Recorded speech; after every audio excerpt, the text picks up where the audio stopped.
Hey, Shirako. Ready to complete the Zelda pack? Huh? No. Hey, Greg. Yeah, whatever you say, man. You seem a little distracted. Everything okay? Yeah, everything's fine. Do you see it? See what? There's a guy who's been sitting out there all day staring at me.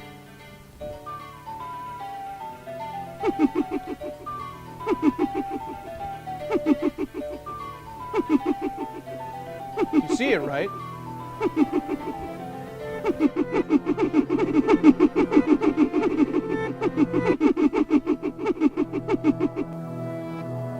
Now, dude, I don't see anything.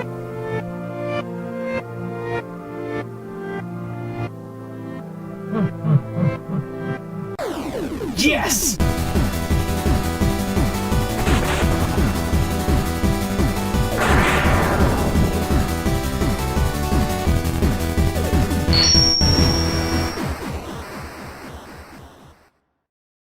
The Legend of Zelda, Majora and Max, the Butter King of San Francisco. Hey guys, welcome back to week 2 of Fan Appreciation Month right here on The Completionist. Last week, we played a game you guys sent us, and this week, we're gonna tackle the second most requested game in the history of the show. Plus, helping us out this week is Jimmy. He's a great friend of mine. He edits over at The Decks, but he also makes incredible videos about games and level design over on his own channel, Sunder Gamer, and you might recognize him from the Breaking Bad special, When I Murdered Him. How's it going, Gerard?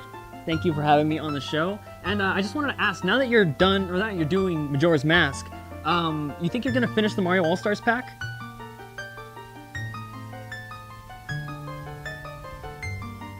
I let you live once before. I will end you again!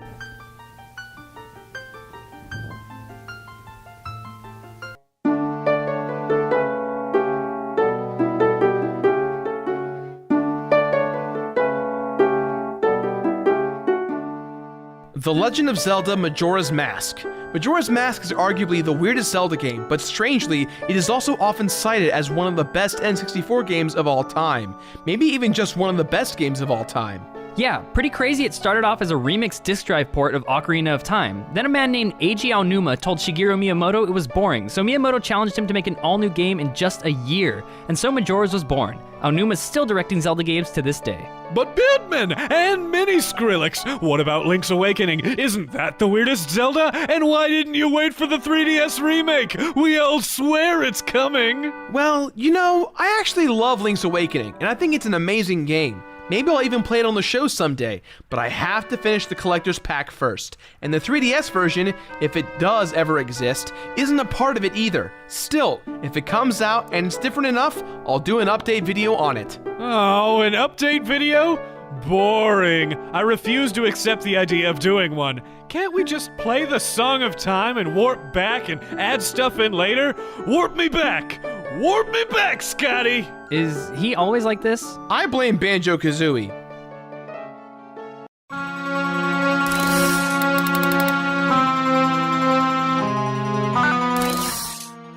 The story begins just after the events of Ocarina of Time. Link leaves Hyrule on a search for Navi, his faithful albeit somewhat annoying fairy companion. Along the way, he's ambushed by Skull Kid, who's wearing a bizarre-looking mask, and his two mean fairies, Tattle and Tail. Ha! Tattletale! Boy, I can't wait to warp back in time and reminisce with myself about that hilarious pun. That's impossible, Greg. Whatever, I'm allowed to be angry. Anywho, Skull Kid steals Link's precious ocarina, scares off Epona, turns him into a Deku Scrub, and runs away, leaving Tattle behind. Tattle and Link form an uneasy partnership and resolve to find Skull Kid and fix everything. In nearby Clock Town, Link meets the Happy Mask salesman, who promises to make him human again if he gets back the ocarina and Majora's Mask, a terrible artifact which houses an ancient apocalyptic power. Sorry, Happy Mask Salesman? I can think of about 15 different faces he looks like he's making, and I wouldn't think to describe any of them as happy. Link eventually finds Skull Kid at the top of Clocktown Clock Tower, where he reveals his plan to destroy the world by crashing its own moon down on itself, unless Link can release the spirits of the 4 giants, which are sealed away in the swamp, the mountain, the ocean, and the canyon. Link also gets his ocarina back and uses the Song of Time to warp himself back to the dawn of the first day. The happy mask salesman returns him to human form and sets him off on his journey to release the spirits, recover the mask, and save the world of Termina. Majora's Mask is the darkest Zelda by far, and the apocalyptic setting turns Link into a hero who's not only saving the world, but also healing everyone's hopelessness and helping people cope with the inevitability of death. In fact, there's a popular theory that Majora's Mask is symbolic for Link's own death. But Batman, Matt Pat! And the structure of the game represents the different stages of grief. But Batman, Matt Pat! And that Link's body becomes a Stalfos. Matt Beard Pat! Fine, you win, Greg. I won't go into this right now. Besides, who knows if it's true anyway? Either way, it's certainly interesting, and I consider it a testament to this game's story that there's so many different interpretations. Interpretations or theories? Game theories. Thanks for watching. What are we even doing anymore? Did Jimmy leave? Come back, Jimmy! Jimmy! Jimmy! I've got ice cream sandwiches, Jimmy. Come on!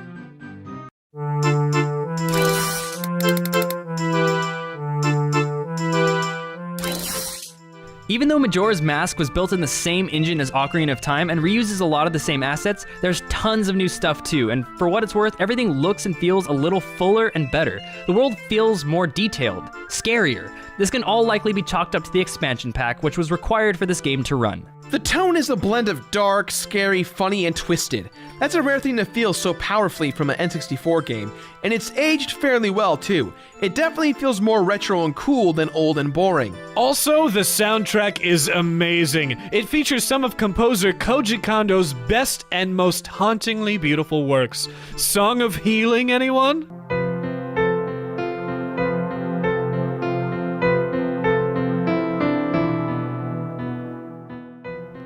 Sweet Jesus, that's beautiful. It's also the debut of Toru Minagishi, who went on to become a famous Zelda composer in his own right. The writing is also much more mature and out there, similar to the way that much of the dialogue in A Link's Awakening is strange and off-putting. Because of the dark themes and high emotions fueled by the coming apocalypse, the characters become much more relatable than the ones you encountered in Ocarina of Time.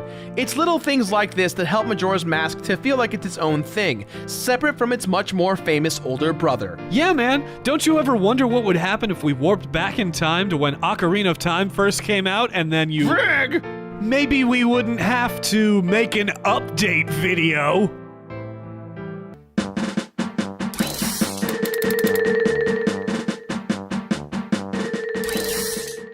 Majora's Mask is built around the mechanic of playing your ocarina to constantly warp back to the same point in time in order to create the exact right sequence for events for the world to be saved. It's a mouthful, but there you go. It's time travel, it's complicated. Yeah, but that's not even the crazy part. To me, it seems like this mechanic is actually designed to explore humanity's fear of death. What? No way. Sorry, everybody. Don't listen to Mr. Crazy Pants. Seriously. Fear of death often stems from the loss of experience, you know, like love or pleasure or beauty or even just your senses and consciousness. By letting you repeatedly examine and re-examine every last aspect of the lives of every character in the game, you're eventually able to grasp everything that's at stake and feel the full, fearsome weight of the end of the world.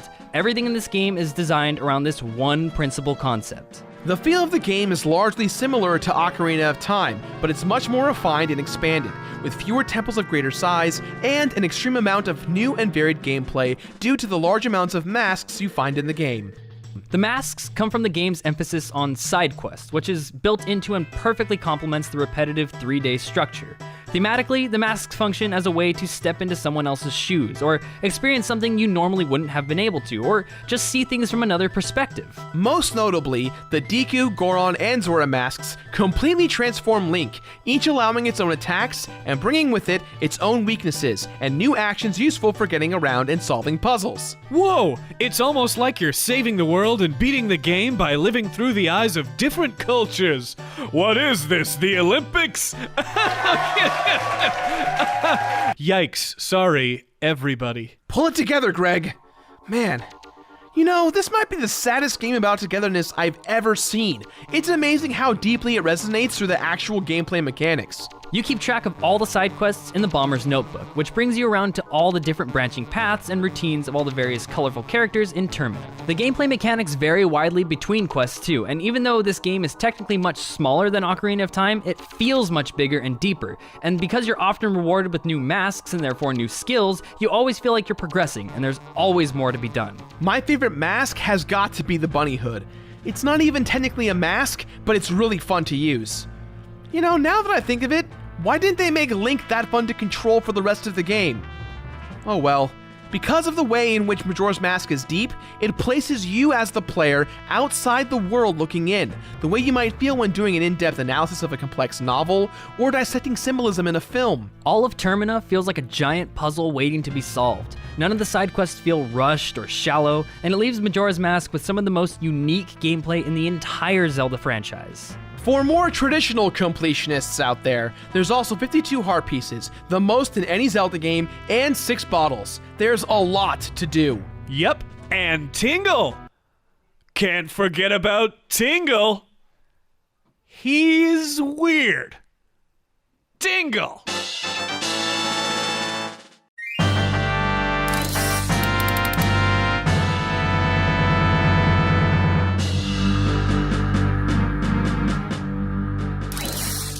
Once you've freed the 4 giants, it's time to return to the clock tower, and at the end of the final day, you summon the giants who work together to hold up the moon and save Termina from destruction.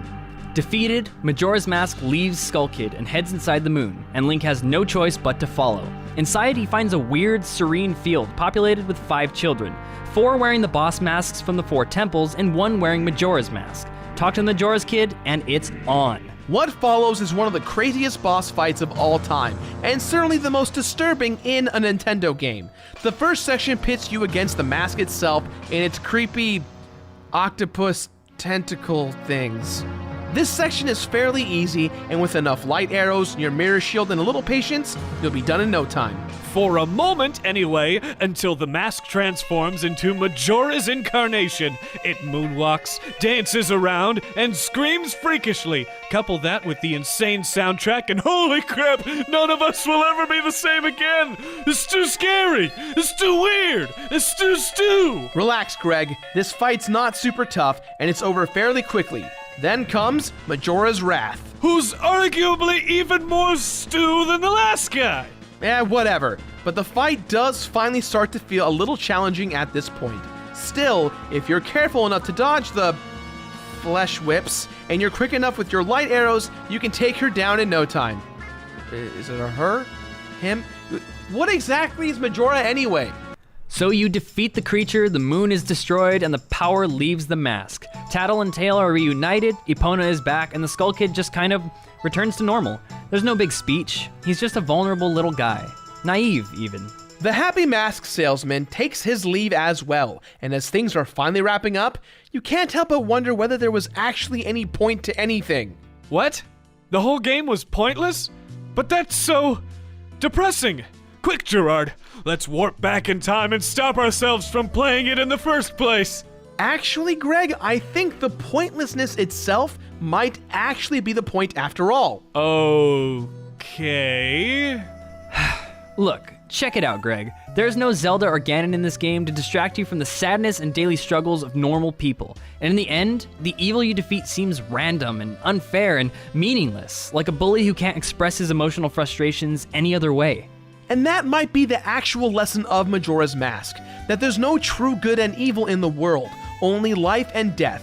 And while none of us can ultimately escape death, it's better for us all to try and be happy than to focus on everything bad in the world. It's not just heroes and villains. We're all here together, no matter how different or weird we think we are, and no one should ever feel alone. Wow, that's beautiful. I think it actually brought a tear to my eye. You'd better take it easy, Greg. Next thing you know, your heart will grow 3 sizes and you'll end up saving Christmas. Oh, nope. It's just glitter. The tear was just glitter. It's just glitter, guys.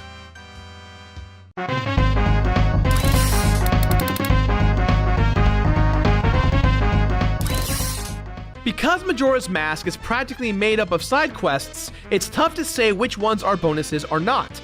However, there is one awesome thing to get once you've gotten everything else, and that's the Fierce Deity's Mask. Once you collect every other mask in the game and you head into the moon, talk to the other 4 kids wearing masks. Each of them will take some masks from you and transport you to a dungeon themed after whatever boss's mask they're wearing. Complete all 4 of these and the Majora Kid will give you the Fierce Deity's Mask. It can only be used during bosses, but it transforms Link into a huge superpowered version of his adult self that kicks every boss's butt in a matter of seconds. Whoa, look at how cool he is! And look at that weird sword! Awesome! Even if it does look like it would break in a matter of seconds. There's a few other quests that you don't get masks for, like the gilded sword you get for winning the gold dust at the Goron races, or the Great Fairy Sword for collecting all the stray fairies in the Stone Tower Temple. But compared to the Fierce Deity's Mask, these are all pretty easy to do and feel a lot less like a completion bonus and more just like regular side quests. You also get an extra line from the Majora Kid about playing good guys versus bad guys with you as the bad guy, but I'll let you guys figure that one out for yourselves. He thinks you're the bad guy because you're giving people false hope about outrunning death.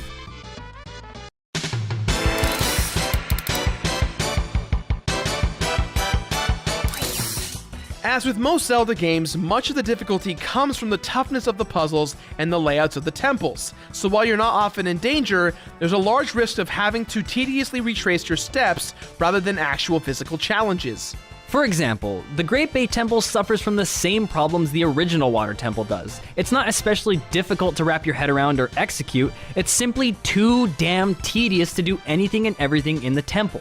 I hear that. Every room consists of either waiting for platforms, trying to navigate waterways, both at the same time, or switching back and forth between fire and ice arrows to change the water flow. These things are fine mechanics in their own right, but the controls and menus aren't optimized to work well with any of these tasks. For example, switching arrows takes extra time because of the small animation for equipping an elemental arrow, and you can't have both equipped at once for some reason. Yeah, plus swimming is hilarious. It's impossible to reliably pull it off in even just a calm environment. Adding moving currents is just sadistic, and don't even get me started on the camera. Entering the wrong waterway can send you back 10 to 15 minutes, as you'll get stuck in a room that requires you to redo an elaborate puzzle and wait around for a bunch of platforms. If there's one oops I missed it moment, you'll be in for some serious backtracking. Plus, we had to replay the Great Bay Temple 3 times because the Zelda Collector's Pack disc is notoriously laggy and froze twice after beating the temple. Same thing with the huge main chamber of the Snowhead Temple, where if you fall, you just fall and fall and fall until you've lost a half hour of progress. It's just frustrating level design choices that I think could have easily been avoided. A few of the side quests were also a little tough to stomach, like that damn beaver race, and the Z targeting made it tough to fight certain enemies, like the Iron Knuckle in a Kana graveyard, but none of this really diminished the overall experience of the game, and in the end, I came out feeling pretty positive. Completing the game feels like repairing a clock with all its little moving parts. Filling up the notebook was satisfying, getting the masks was a great reward, and the Fierce Deity at the end was an awesome payoff. Nothing to add, Greg? Perhaps a comment about us warping back in time? Nah, I've come to terms with it. If we gotta do an update video, we gotta do an update video. Holy crap, did I just go through the 5 stages of grief over an update video? Majora's Mask has one of the biggest cult followings of all time, and as such, it's tough to say whether or not it truly lives up to the hype. However, I did have an absolutely wonderful time playing it, and it's one of the few games out there where it doesn't really feel like you've beaten the game until you've literally completed it. Yeah, and on top of that, the beautifully executed themes of loss, coping, and healing really flesh out the world, making this the experience to beat on the N64. It's a perfect end to one of the best collector's packs there is. Minus frame rate issues, game freezing, and memory card bullshit. With that in mind, guys, we give this game our completionist rating of Completed. Grief it! And after you grief it, be sure to subscribe if you're on YouTube, or equip if you're over at Normal Boots. Watch these 2 cool videos. Now back to the beard, and Skrillex. That's all the time we have for today, guys. So as always, leave your thoughts in the boxes below. Thank you again to Jimmy for coming out. And if you'd like to hear more about what he thinks regarding games and level design, check out his channel, Sunder Gamer, over on YouTube, or click our faces right here to check him out. Thanks, Gerard. It was so much fun being on the show. Thanks for having me. Absolutely, man. And next week, guys, Fan Appreciation Month continues with another huge game for us. It's Earthbound, sent to us by Patrick Gursey. Oh, I'm so excited. I've never completed it before. It's gonna be awesome. Now, if you excuse us, let's watch Greg stare wistfully into the distance as he comes to terms with an update video that may or may not exist.